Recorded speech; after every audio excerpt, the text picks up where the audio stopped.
Chilonzor tuman Barkamol avlod bolalar maktabi bayram munosabati bilan o'z aksiyasini e'lon qiladi.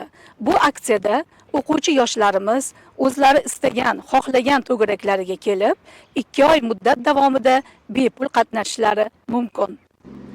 Yurtimizda qaysi sanada xotira va qadrlash kuni keng nishonlanadi? 9-may kuni xotira va qadrlash keng Nishonlanadi. nishonlanadi. Xotira deganda nimani tushunasiz? Xotira deganda o'tib ketgan ajdod avlodlarimizni keng xotirlab nima qilishni tushunaman. Ularning holidan xabar olish. Qariyalarning holidan xabar olish. Shunday narsalar tushunaman. Biz Chilonzor tuman Barkamol avlod bolalar maktabidan sizga murojaat qilyapmiz. Shu o'zingiz farzandlaringiz uchun 2 oylik aksiya e'lon qilingan. O'zi qiziqishlariga qarab, xohlagan to'garaklariga 2 oy davomida bepul qatnashishlari mumkin. Mana marhamat sizga. Rahmat. Vatan.